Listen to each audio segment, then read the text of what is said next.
Broadcasting from the business capital of the world, this is the Podcast Business News Network. And we are excited once again to have our friend Andrea joining us here. Excited to have her. We're going to talk today about identifying the authentic parts of all of us, in a sense, by seeing really who we are not. So excited to have you back here. It's always a pleasure to speak with you. Would you mind introducing yourself and remind us a little bit about what it is you do specifically? Would love to. Thank you, Jill. And Thank you. always happy to be here and happy to be back. So Andrea, I support moms who are yearning for more out of life, but don't know how to get there. So I believe that one of the reasons so many people in general feel like something is missing is because we're not living true to our authentic nature. And I want to change that by guiding moms back to their authentic selves, because when moms are empowered to live authentically, not only do their lives improve, but they can create the difference in the world that they are here to make. And so as an empowerment coach, I reflect to my clients the patterns holding them back from living their best feeling, most authentic and purposeful life. And as an energy healer, I help my clients release the blocks behind those patterns, allowing their authentic selves to shine through. Perfect. Wow. Especially you mentioned the word authenticity, right? Being authentic and being true. So we're going to be talking about that today. Really, what is authenticity to start off with? And maybe you could, share a little bit of your story about how you started down this path to learn the importance of it and what it means to you. I would love to. And it's funny, as we're here, I got hot for the first time today. So I see my temporary tattoo. I was testing tattoos for my daughter's class. How cute. Oh, I have a boo ghost one we did the other day. Mine's already worn off though. It's already off. How cute. I know. Amazon came through with these tattoos. Awesome. So fun, happy fall. So authenticity. So this part of my journey, I date back to 2019. So about 3.5 years ago, early 2019, I saw this book come across my Kindle recommendations for 99 cents. And this book was called A New Earth by Eckhart Tolle. Wow. And I had never heard of it, had no idea who this guy was, but I was hovering and I was staring. You ever do that? And you're like, I don't know why I'm looking at this, but I can't stop looking at this. And I realized that I now know that is one way that our intuition speaks to us. And that was my intuition's way of telling me, like, you need to read this book. And so I sprung for the 99 cents, and I'm so grateful. I will forever credit this book as changing the trajectory of my life. So we'll get more into the contents in a little bit, but my major takeaway at the time was learning about this concept of ego, which is an energy that's different from our soul. And so when I applied the learnings of the book I was looking at the lens of the book at my career, and I realized that the only two reasons that I ever wanted to move up in a company were to have a fancy title and to make more money. And this book helped me see that those were ego-driven motivations, not soul-driven motivations. And I'd had this yearning to be of service in a way that I knew my soul could be. And so this book totally convinced me that if I figured out how to align to my soul, which I consider the authentic part of me, and use those motivations as the driving force behind my decisions, that the universe would support me. So the right people would show up, the right resources would show up, because if I'm operating from my soul, then I'm, in a sense, also doing work on behalf of the universe, and the universe is here to support that. And so not only did that really shake up the way I looked at my life, the way I looked at myself and understood myself, that kicked off what some might call an ego death or a dark night of the soul, which we'll get more into some of the concepts in a little bit, but just looking at everything in my life differently, understanding who I was differently, that can be really hard on a person. And a lot of people on a spiritual path sort of go through that. I don't know who I am anymore. And so it's normal. Many of us have been through it, and I've been building myself back up from that ever since. And we're excited to have you here doing that. I don't know if you were taking a page break or you were continuing, but flipping. I appreciate that. That's great for sharing. And I'm sure there's a lot of us out there who can really empathize with that. And for sure. Absolutely. And continue. Sorry to interrupt. Yes. And so this So the next piece of this is I left that book and I didn't know who I was. And so the idea is, well, live from your soul. I didn't know who I was, but that book gave me breadcrumbs to identify who I was not. And Good. so that is really, yes. And so that Mhm. is what I would suggest to people if anyone is looking at, well, who am I authentically? A lot of us don't know because we haven't been looking at ourselves that way. So here are some clues for us to understand who we are not and to start to separate. So Eckhart in the book, he talks about the concept of ego, and ego in the spiritual world is a little bit different. A lot of us say, oh, that guy's got a big ego. He looks at ego a little bit differently as being a separate concept from the soul. And so how he describes the ego is that's the part of us that identifies with or thinks we are our thoughts. And so, as I know you and I have talked about before, our thoughts, they're conditioned by the past, our Mhm. upbringing, our culture, our family background. And I know you've talked about many of them being self-limiting Yeah. also. And so a lot of those persistent thoughts, those emotions, those reactive patterns, many of those are more coming from this ego construct than they are from our soul For our construct. authentic soul, our real Yes, self. Yes, got it. yes, It's yep, so true. exactly. It is. And the ego is often unobserved. So that drunk monkey again is spewing thoughts in our head, I love right? it. And we're Mhm. not we're not looking at them, we're not observing them. But a lot of them lead to bad feeling emotions in our body. And then we react when the outer world brings something to us to react. And so all of that is our ego pattern. And so it is possible to decrease the strength of our ego. And what I do, how I do that is I notice when it's showing up. And so 3 clues that I'll talk about, there's more than these 3. These are 3 that Eckhart talked about that really hit me when I was reading the book. The first one, when you're looking at sort of the motivation behind your action, is Mhm. one if you're trying to feel superior or inferior to anyone, that's the ego. The ego loves to feel better than people, or the ego loves to tell you how you're not as good as those other people. And so that was the one that I'd say hit me the hardest because, again, my job motivations at the time, I just wanted a fancy title. I Yeah. wanted director or something, and I wanted to make more money than other people. But that was to feed that superiority side of me that really wanted to feel better than other people. And when I realized that that was a characteristic of ego, that was, ooh, that was a kick to my guts because, again, I was looking to live from my soul, and understanding that I was not doing that at all was really hard for me to take and comprehend at the time. Um, so that's characteristic 1. Yeah. Characteristic 2, the ego loves to be right. Have you Uh-huh. ever met any of those people? They just love to be right. Ironically, you said something funny because I happened to we all make choices in life, and I dated Hmm. someone for 2 years, and he had my sister ironically sent me a picture of him this morning, I guess on social media, and it was a picture of him looking at himself in the mirror with his tie, talking Yeah. about he's going to this film festival, and he's like, and he has his face on, and we just laughed at it, and I'm like, Uh-huh. he is my definition of Yeah. ego, someone who just thinks they're above, great, and beyond. Like, yeah, we all post pictures on social media. Look Yep. at me, look at my kids. But Yep.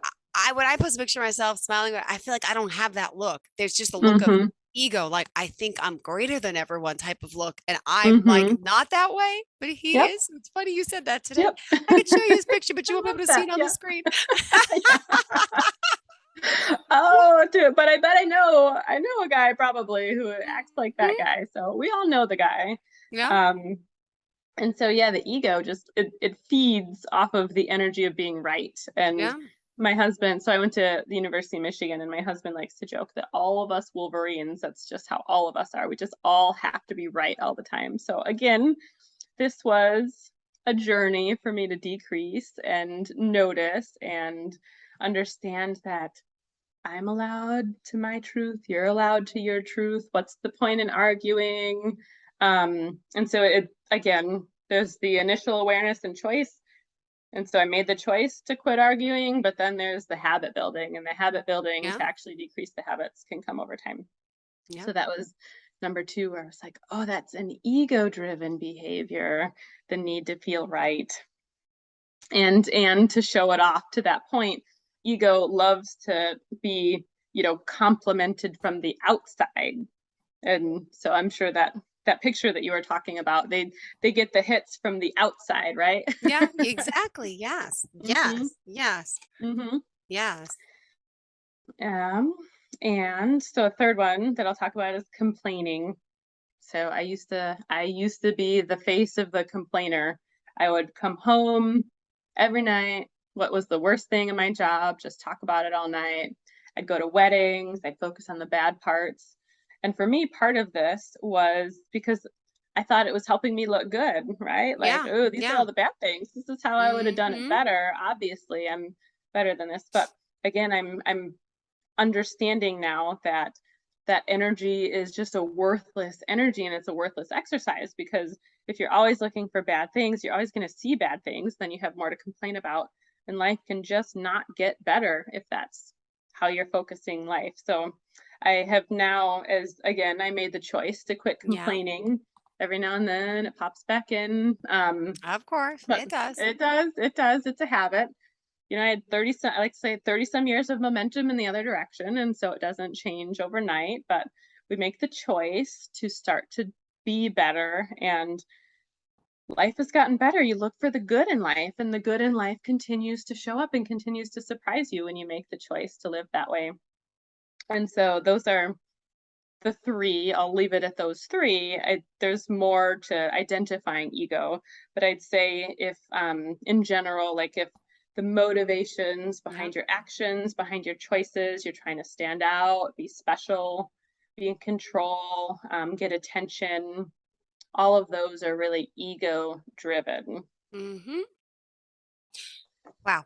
Well, I want to get Yeah. rid of that ego. Is it a good idea, or it's okay to still keep it so we have a little something to keep us in check? Can I say? Yes, yes, I love that question. So, and a lot, there's different opinions on in sort of the spiritual community. Do we want to get rid of the ego? Do we not want to get rid of the ego? Some think that the idea is to completely dissolve the ego, but I look at it as another way. I like to think of it as it can be supportive. So if the ego is those thoughts running through my head, what if I have supportive thoughts in my head? Yeah. Mm-hmm. And so, because there's always going to be thoughts, I can't turn off the thoughts, but I can make it so that they're supportive to me and they're aligned with the authentic part of me versus misaligned. And so I do think the ego can be helpful and supportive. And I think of it less as sort of that energy of judgment and comparing and superiority. I think of it now as it's showing up as my personality, because it's more aligned with the authentic who I am as a teacher and a healer. I try to align it versus live in contrast with it, if that makes sense. No, it does. Absolutely. And Andrew, while I take that sip of water, Hmm. would you mind sharing the best forms of contact for you to remind everyone, Andree, who we're talking Yes, about, and how we can reach out to you? would love to. Andrea Andree, 2e's.com is my website. That's the main place where you'll find links to my LinkedIn, my Facebook group for moms, the Empowered Moms Club, and my email, hello@andreaandree.com. Perfect. Thank you so much. And on the conversation, so Mhm. is the goal to get rid of that ego, or we're going to keep a little bit, right? Where it's We're okay going to to keep keep a a little little. bit. That's Okay. right. Perfect. Perfect. Can we talk about some misconceptions? Maybe I know you wanted to go down the spiritual path in a sense. Hmm. Yeah. Some common misconceptions about what, well, first of all, for those out there who may be new to a spiritual path, what is it exactly? Do we all walk a spiritual path? Should Hmm. we? Hmm. Explain that concept if you don't mind. Hmm.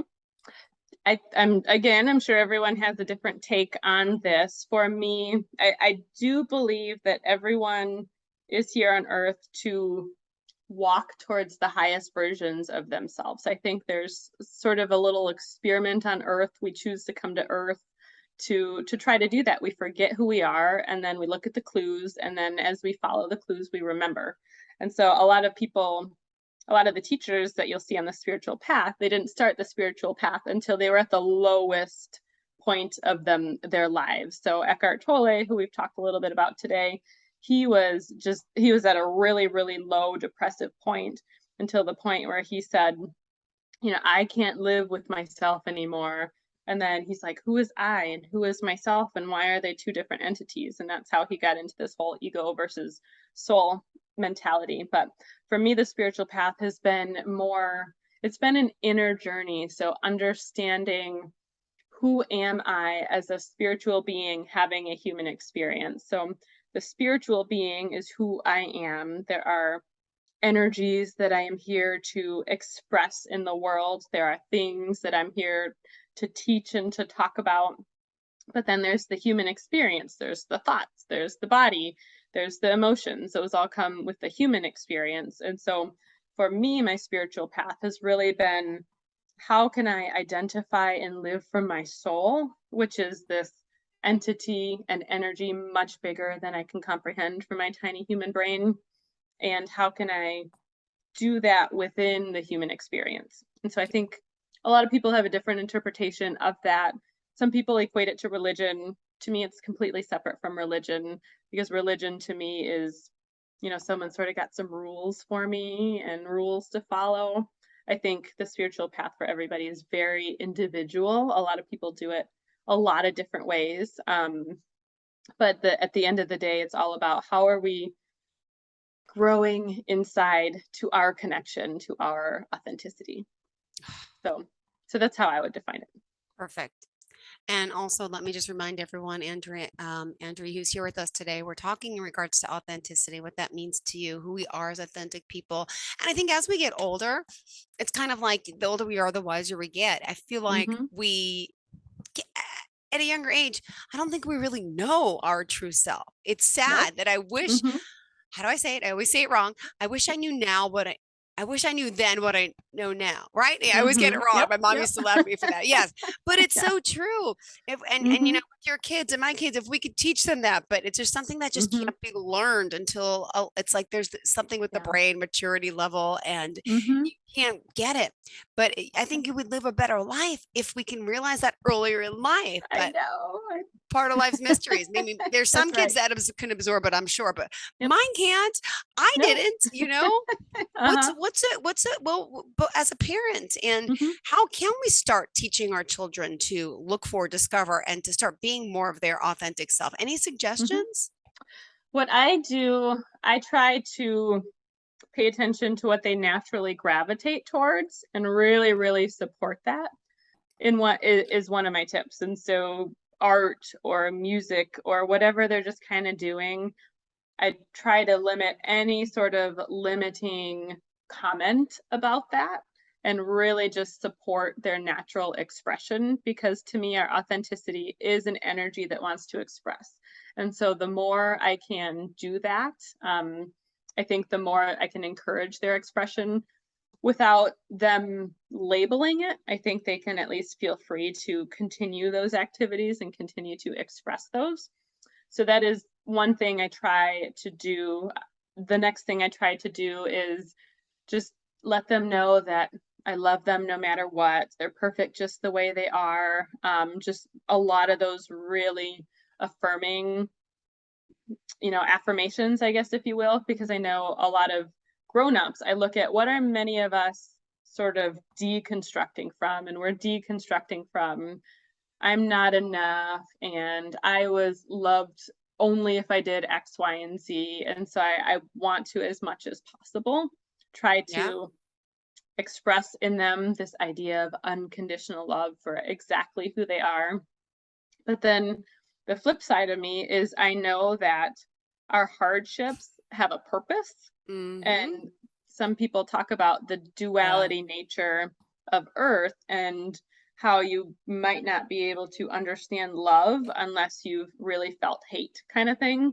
And so I also understand that with my kids, sometimes not getting it right away means they're going to learn something from this experience that will actually enhance them in the future and make it so a lot of us have to dip down into that as kids, so that way we can learn from it and grow in a way that we wouldn't. So hopefully that takes a little bit of the pain and the angst off of parenting.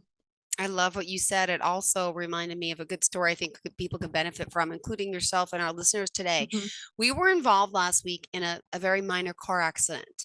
The first one with my children in the car. Now they're 5 and 7. My niece was in the car. My Mhm. boyfriend was driving. We were out to dinner at hibachi place. My little guy wanted Mhm. hibachi. My older guy, who's 7, only eats chicken nuggets, pizza. So and they don't Of even course. offer a kids menu there, which stinks. They just have like the rice and the chicken, the steak. So I Yeah. said, no problem. We'll go to dinner. Afterwards, I will get you McDonald's, or I'll go home. I'll make you dino nuggets, whatever you want. Not a problem. Everyone's safe. Normal night. We all get in the car, all buckle up. And Mhm. with children, a lot of times they give you a fight over buckling up, and it's a hard. My 7-year-old does it himself, but always Mhm. forgets when he gets in, and I have to tell him. The 5-year-old still needs help, but it's that new. It's annoying to have to do it. As an adult, it's just second nature at this point. So Mhm.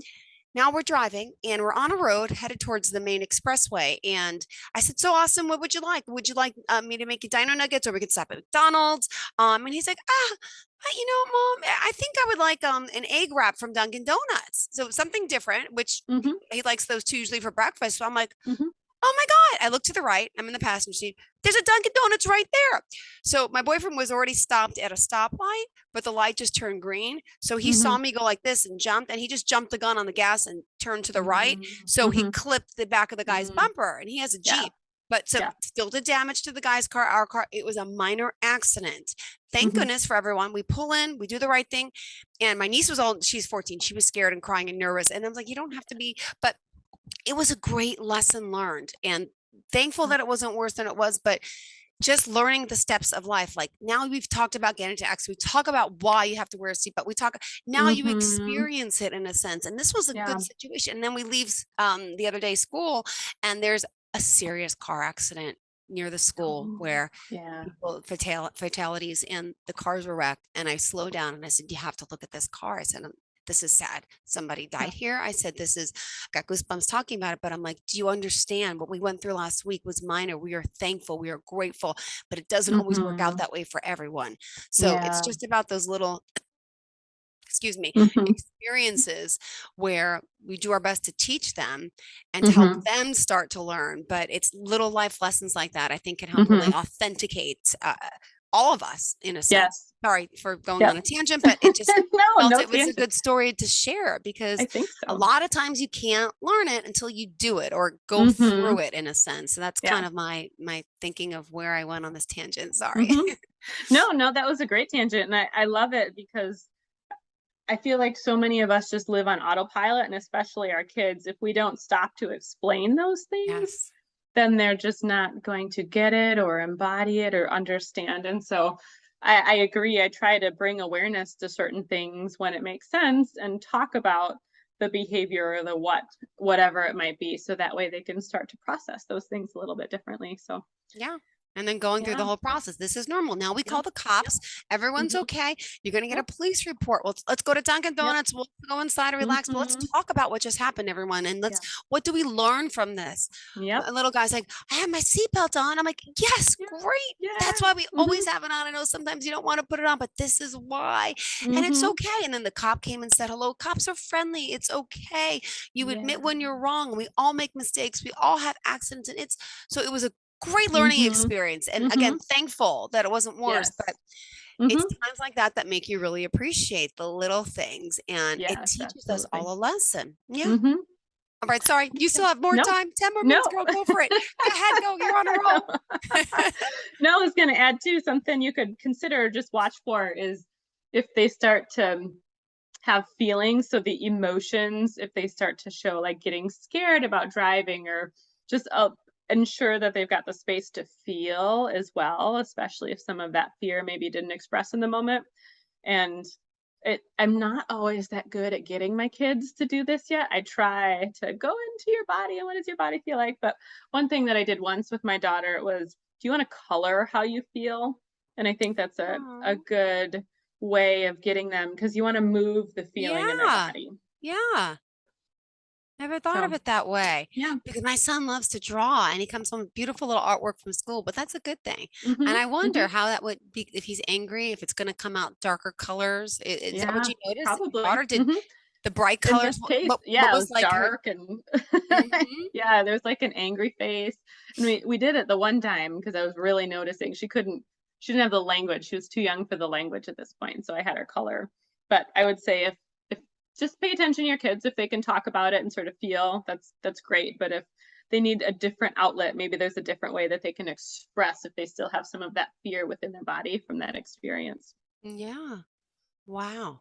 Absolutely. That's a good idea. And again, it all starts with the children. Hmm. And as a coach, just curious, what is the age range of people you work with? Do you work with adolescents, teenagers, or Not yet. So typically those who have come to me so far, moms with young kids, 30s-ish, Mhm. that's about where I am. And so I think you sort of attract who You're you there. are in Mhm. many sense.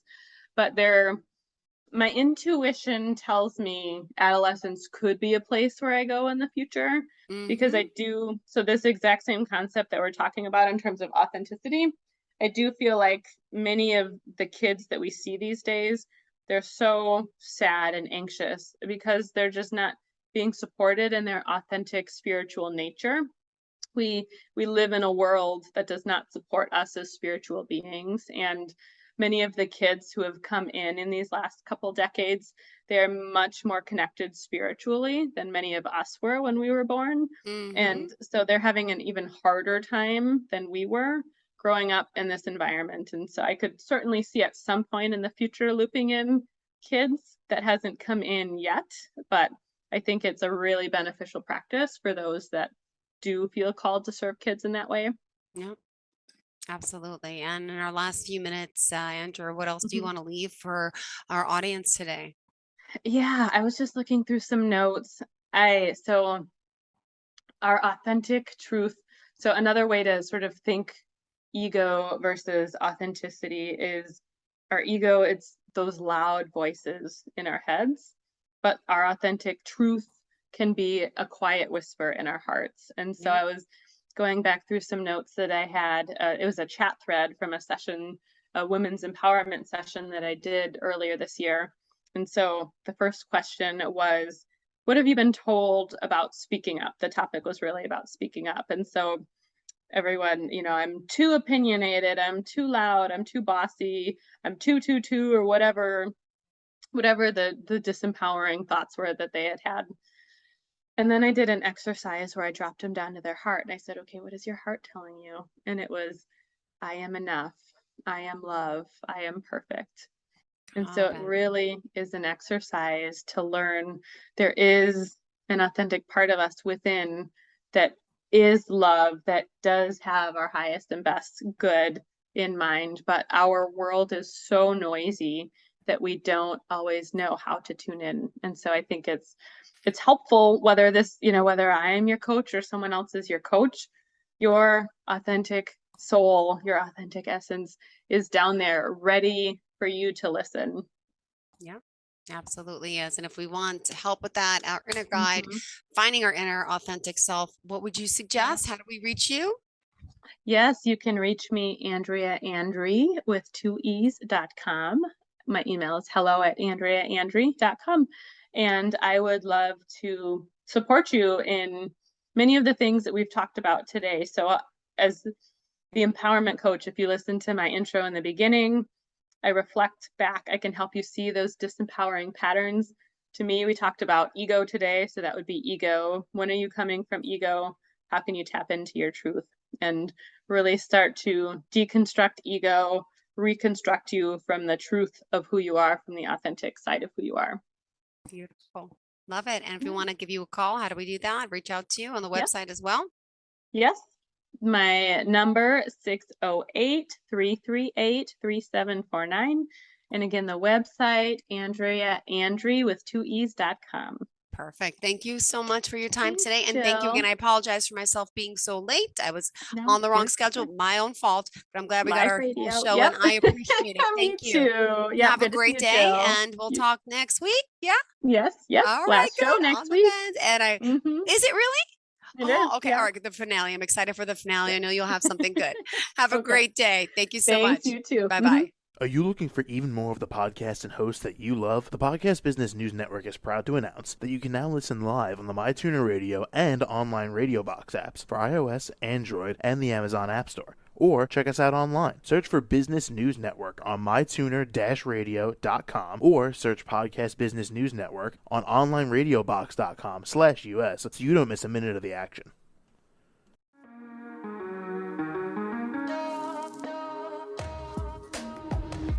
Broadcasting from the business capital of the world, this is the Podcast Business News Network. For nearly 2,000 severely injured veterans, everyday life has become filled with barriers. Day-to-day simple tasks can become pretty daunting. I have to carry my chair up 2 flights of steps or have somebody do it for me. What scares me the most is just the falling. When I'm struggling with my house, I think, to have that one great barrier just knocked down, it's crucial. Home for Our Troops is a wonderful nonprofit that builds a Mortgage-free, fully adaptive, handicap-accessible house. And there's no catch. It'll be our very first home that we've ever owned. This is a game changer. This is where your life begins again. We need you to join us in completing this important mission. Please visit hfotusa.org and help build homes and rebuild lives. Because of you, everything's going to be okay.